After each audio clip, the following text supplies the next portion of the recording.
Maluho ang nanay ko. Kaya naman, mahal na mahal niya ang stepfather ko. Suntok at tadyak ang ginagawa niya sa akin, lalo na kung siya ay lasing. Hindi ko naman alam ang dahilan kung anong nagawa ko sa kanya. Baka trip lang niya. Hindi ko maintindihan kung bakit inuudyukan pa ng nanay ko ang stepfather ko na saktan ako, imbis na ipagtanggol niya ako. Dahil ba talaga lang mahal na mahal niya ang stepfather ko? O baka naman ayaw niya na talaga sa akin?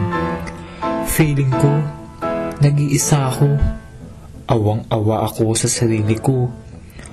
Wala akong makapitan at mahinga ng sama ng loob sa oras ng aking pangangailangan. Minsan, naisip ko, anak ba talaga ako ng nanay ko? Dahil ang atensyon na dapat ibinibigay ng isang ina sa kanyang anak ay hindi ko maramdaman sa sarili kong nanay.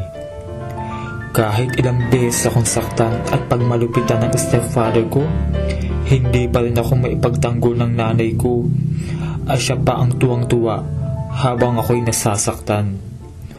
Wala akong magawa. Naghahanap ako ng magulang nakakalinga sa akin.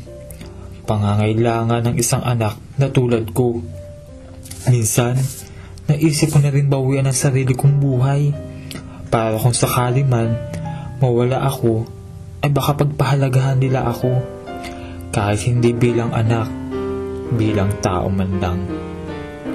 Gusto kong maramdaman ang pagmamahal na hinahanap ko sa nanay ko, pero napatunayan ko sa sarili ko, talagang wala akong halaga sa kanya kahit anong gawin ko.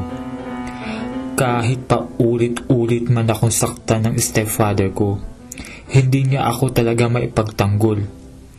Siguro, kung naibibigay ko lang ang lahat ng luho na gusto ng nanay ko, baka mahalin niya rin ako, katulad ng pagmamahal niya sa stepfather ko. Naiinggit ako kapag nakakakita ako ng bata, kapag kasama nila ang mga magulang nila na namamasyal, o di naman kaya'y kumakain ng sabay-sabay. Ano kaya ang pakiramdam ng pamilyang kumpleto at masaya?